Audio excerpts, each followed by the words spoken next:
Hello everyone, welcome to prepare करो 75 day hard challenge में आपका स्वागत है। और आज है हमारा डे नंबर 84। तो अभी प्रीवियस कुछ डेज से हम कैट 19 के जो मॉर्निंग शिफ्ट के सेट्स हैं उनको डिस्कस यहाँ पर कर रहे हैं। तो आज उसी में से एक और सेट हम लोग डिस्कस करेंगे। बहुत आसान सा सेट था ये, और इसके लिए आपको नंबर्स की बहुत बेसिक सी अंडरस्टैंडिंग से आपका काम चल जाएगा। कुछ वैसा सेट था, अगर आप उस सेट को पार्शियली सॉल्व करते तो आप बहुत कम टाइम में अच्छे मार्क्स वहां पर ला सकते थे। ठीक है, तो देखते हैं सेट क्या है। The following table represent addition of two 6-digit numbers given in the first and the second rows while the sum is given in the third row. तो फर्स्ट रो में ये एक 6-digit नंबर है बेसिकली, ये दूसरा 6-digit number है, और ये जो थर्ड रो है उसमें उन दोनों का सम है। यहाँ पर ये साइन बना हुआ प्लस का। ठीक है, तो आप 2 6-digit नंबर्स को ऐड कर रहे हो और उससे आपको एक रिजल्ट मिल रहा है, right. Now in the representation each of the digits 0 1 2 3 4 5 6 7 8 and 9 has been coded with one letter among A B C D E F G H J K with distinct letters representing distinct digits, right। मतलब जो A represent कर रहा है जिस digit को, उस digit को कोई और लेटर रिप्रेजेंट नहीं कर सकता। सिमिलरली जिस डिजिट को B रिप्रेजेंट कर रहा है उस डिजिट को कोई और डिजिट रिप्रेजेंट नहीं कर सकता, राइट। मतलब कुल मिलाकर बात यह है कि A B C D E F G H J K जो भी डिजिट्स हैं वो सारे डिस्टिंक्ट हैं इनमें से। ओके, नाउ उसके बाद जस्ट ये इंफॉर्मेशन है और उसके बाद सीधे ये 4 क्वेश्चंस हैं, राइट। तो फटाफट देखते हैं। पहला क्वेश्चन है which digit does the letter A represent. Letter A कौन सा डिजिट रिप्रेजेंट कर रहा है, राइट। बहुत आसान सा है, लेटर ए।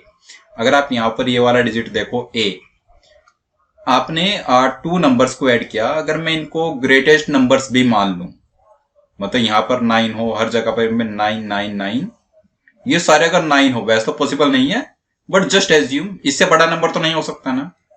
और ये वाला नंबर भी क्या हो, 9 9 9 9 9, कोई भी 6-digit नंबर इन नंबर से बड़ा नहीं हो सकता। लेकिन जब आप इनको भी ऐड करोगे तब जाकर के भी ए क्या रहेगा हमारा 1। सो ये सम आएगा कुछ 19 समथिंग इस टाइप से। तो दैट मीन्स ए जो है वो 1 ही रहेगा, ए उससे ज्यादा तो नहीं हो सकता, राइट। सो जो डिजिट ए है वो क्या है 1। सिंपल कह सकते हैं digit A is 1, right. A1 आ गया, तो इतने से ही हमारा एक क्वेश्चन तो सॉल्व हो गया। फर्स्ट क्वेश्चन आंसर आ गया उसका 1, राइट। A इज 1, जहां जहां पर A है हर जगह पर आप 1 लिख दो, सिंपल। ओके, अब ये कह रहा है सेकंड क्वेश्चन में which digit does the letter B represent. अगर हम उसी क्वेश्चन पर चले, so which digit does the letter B represent. देखो लेटर B पर कौन सा डिजिट आएगा। अगर मैं लेटर B को रखता हूं 8, सो 8 + 1 9, यहां पर तो 1 है। तो कैन यू से कि एक तो ये डिजिट इधर 1 तब आएगा जब यहां से कुछ कैरी फॉरवर्ड होगा, है ना। जब B + A, ये वाला B + A 10 से बड़ा आएगा, 10 या फिर 10 से बड़ा, तब जाकर के A हमारा 1 बनेगा, कैरी फॉरवर्ड आएगा ये, राइट। ये बात हमें समझ आ रही है, ठीक है। तो जो B + A है वो हमारा बेसिकली क्या बनना चाहिए, 11 बनना चाहिए। सो दैट 1 यहां पर आ जाए और 1 हम यहां पर नोट डाउन करें, राइट। सो B क्या होना चाहिए हमारा 9। 9 से बड़ा तो नहीं हो सकता ना B, ये B हमारा 9 हो, और 9 + 1 10, उसके बाद यहां से एक कैरी फॉरवर्ड इधर आया हो। तो बेसिकली यहां से जब 1 कैरी फॉरवर्ड आया होगा तो क्या बनेगा 9 + 1 10 + 1 11, और ये 11 अब यहां पर सेटिस्फाई कर रहा है। बात समझ आ रही है, राइट। ये आ गया ना। तो हम लोग कंक्लूड कर सकते हैं कि B हमारा क्या है 9 है। इतने में हमारे 2 क्वेश्चन तो हो चुके हैं। अगर कोई किसी के पास बेसिकली सेक्शनल टाइम में लास्ट के 3-4 मिनट्स बचे हैं तो ऐसे सेट को पार्शियली सोल्व करके आगे बढ़ सकता है, 6 मार्क्स आ जाएंगे फटाफट। ओके, ठीक है। क्वेश्चन 3 पर चलते हैं। Which among the digit 3 4 6 and 7 can not be represented by the letter D। अब हमें देखना है कि लेटर डी इनमें से कौन सा डिजिट रिप्रेजेंट नहीं कर सकता। तो बेसिकली अब इसको आगे सॉल्व हमें करना होगा, ठीक है। देखते हैं। जैसे हमने ये most significant digit A be in सबको सोल्व कर लिया, एक बार एफ की बात करते हैं। तो F plus F is equal to F, कुछ ऐसा बनना चाहिए, राइट, या कुछ कैरी फॉरवर्ड आ जाए जो भी। अगर मैं एफ को रखता हूं 0, 0 0 0, ये तो सेटिस्फाई हो रहा है। अगर मैं एफ को रखता हूं 1 1, 1 प्लस 1 2 बनेगा, तो पॉसिबल नहीं है। 1 प्लस 1 1 तो नहीं हो सकता, 2 प्लस 2 2 नहीं हो सकता, 3 प्लस 3 3 नहीं हो सकता, 4 प्लस 4 4 नहीं हो सकता, 5 प्लस 5 0, वो भी पॉसिबल नहीं है। 6 6 12 होता है, 2 6 तो नहीं होता, राइट। 7 7 14 7 तो नहीं होगा, 8 8 9 9 किसी पर सेटिस्फाइड नहीं है, ये सिर्फ एफ 0 पर सेटिस्फाइड है। तो एफ हमारा 0 होगा, राइट। अगर एफ 0 है तो जहां जहां पर एफ आए वहां पर 0 रख दो, इन दोनों जगह पर आ गया 0, राइट। ठीक है, तो हमने 3 डिजिट्स तो आइडेंटिफाई कर लिए। ए क्या है 1 है, एफ क्या है 0, और बी क्या है डिजिट 9। हमें सारे डिजिट्स डिस्टिंक्ट भी रखने हैं, ये भी बात हुई थी, right. A1 F0 B9, right. अब देखो 0 प्लस 0 से 0 आया। नाउ ये G प्लस K से 1, ये 1 यहां पर कैसा आया होगा, राइट, G प्लस K से। अब G और K में कोई भी 0 तो नहीं हो सकता ना कि हम बोलते 0 प्लस 1 हमारा 1 बन गया हो, नो, पॉसिबल ही नहीं है। तो दैट मीन्स कैरी फॉरवर्ड तो हुआ ही होगा।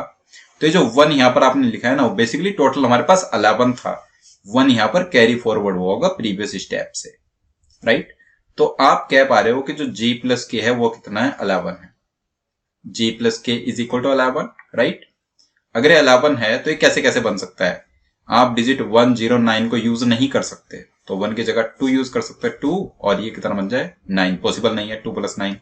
तो ये 3 और 8 से आ सकता है, G प्लस के 3 8 से आ सकता है, या फिर 4 और 7 से आ सकता है, या फिर 5 और 6 से आ सकता है, राइट, या फिर 6 और 5 से आ सकता है, एक ही बात है, राइट, या फिर 7 4, या फिर 8 3, ये पॉसिबिलिटीज हैं, राइट। अच्छा, जो 1 कैरी फॉरवर्ड है, 1 प्लस 1 2 हुआ होगा, तो सी कितना आ गया 2, राइट। सी हमारा सीधे सीधे 2 आ गया। तो एक और डिजिट हमने आइडेंटिफाई कर लिया, सी इक्वल्स टू 2। अब जो 2 है वो वाली पॉसिबिलिटी हटा दो, तो 2 इसमें कहीं पर था ही नहीं, ठीक है, ओके, अभी तक everything is fine, right. Now 1 plus 1 2, G plus के हमारे पास आ चुका है कुछ कुछ, तो बेसिकली इतना पार्ट तो हमने सोल्व कर लिया। आगे कोई कैरी फॉरवर्ड तो हुआ नहीं है, राइट, आगे कोई कैरी फॉरवर्ड तो हुआ नहीं है। अच्छा, यहां पर जो F ये 0 आया, ये कब आएगा, F हमारा 0 कब आएगा, और इधर कैरी फॉरवर्ड भी हुआ हो, तो H प्लस H से हमारा 0, यहां से कैरी फॉरवर्ड कितना आ सकता है, 1 ही तो आएगा ना मैक्सिमम कैरी फॉरवर्ड, उससे ज्यादा तो नहीं आएगा ना। तो वो 1 कैरी फॉरवर्ड आकर के ये वाला 0 बन पाए, पॉसिबल ही नहीं है। मतलब ऐसा तो नहीं कह सकते ना कि H plus H is equal plus 1 is equal to 10, ये तो नहीं बन पाएगा ना 0 लाने के लिए बेसिकली।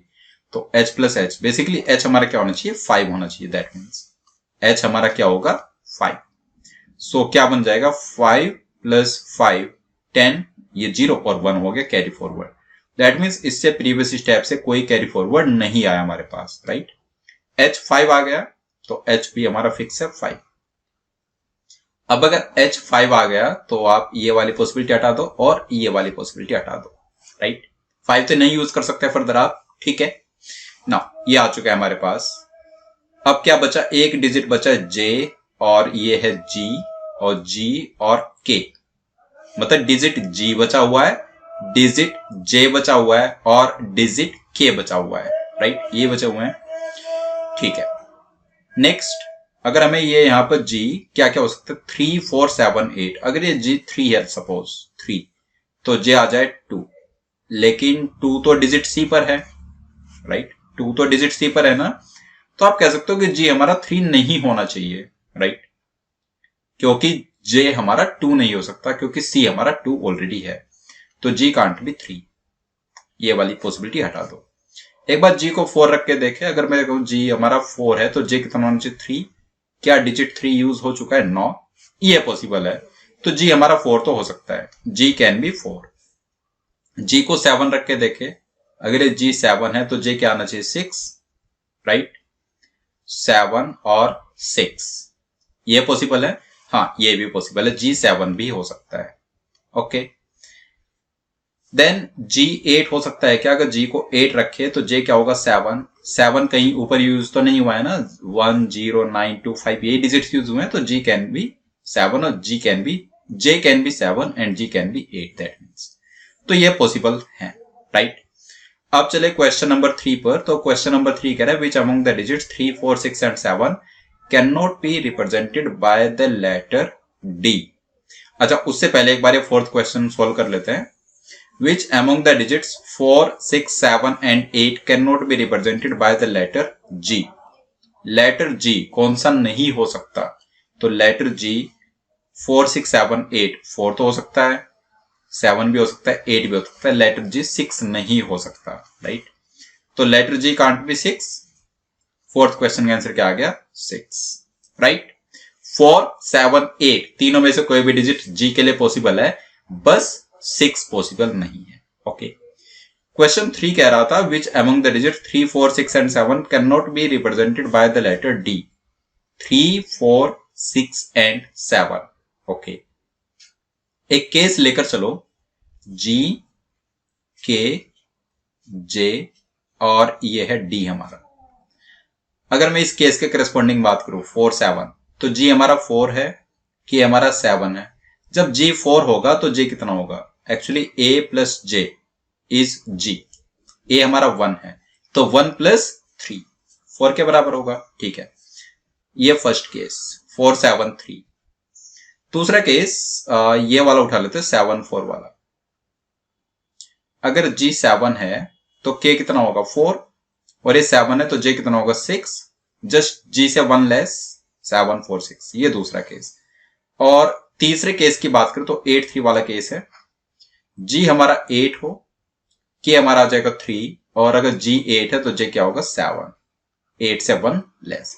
ये 3 केस है, 8 3 7 7 4 6 4 7 3 और बाकी 1 0 9 2 5। मतलब फर्स्ट केस में D हमारा 6 हो पाएगा, राइट। डिस्टिंक्ट रखना है सभी डिजिट्स को बेसिकली, राइट। D हमारा 6 हो सकता है, राइट। और कुछ भी पॉसिबल है क्या?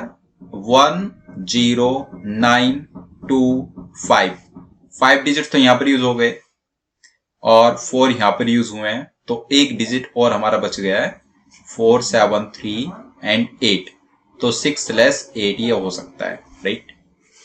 अगर ये G हमारा 7 हो, K हमारा 4 हो, J हमारा 6 हो, तो तब ये क्या आ सकता है? 3 स्लैश 8, तब D की वैल्यू आ सकती है 3 स्लैश 8। और अगर ये 8 3 7 हो तो ये हो सकता है 4 स्लैश 6, राइट। तो अब बताओ which among the digit 3 4 6 and 7 can not be represented by the letter D। देखो D 6 भी हो सकता है, 8 भी हो सकता है, राइट, 4 भी हो सकता है, 3 भी हो सकता है, ये कभी 7 नहीं हो सकता, तो इसका आंसर आ जाएगा, right, 7। D digit can not B 7, okay. तीन केस बने हमारे, राइट। 7 या तो 7 हमारा K हो पा रहा है, या फिर 7 G के पास जा पा रहा है, या फिर 7 J के पास जा रहा है, कभी भी D के पास आया नहीं किसी भी केस में, ओके। ये बहुत आसान सा सवाल था। आई एम डैम श्योर कि अगर हमारे में से किसी के भी सामने सवाल आता तो इसको 5 से 6 मिनट में इजिली ये 12 मार्क्स हम फैच वहां पर कर पाते, ठीक है। तो कैट 2019 मॉर्निंग शिफ्ट का एक क्वेश्चन था। आई होप आपको ये बहुत आसान लगा होगा और पूरा सेट आपको समझ भी आ गया होगा। अगर किसी का कहीं पर कोई डाउट है तो आप कमेंट बॉक्स में अपना डाउट टाइप कर सकते हैं। नेक्स्ट डे हम लोग मिलेंगे डे 85 पर, ऐसे ही एक सिंपल सेट है 2019 को उसको डिस्कस करने के लिए, ओके। सो मिलते हैं नेक्स्ट टाइम, तब तक के लिए बाय बाय।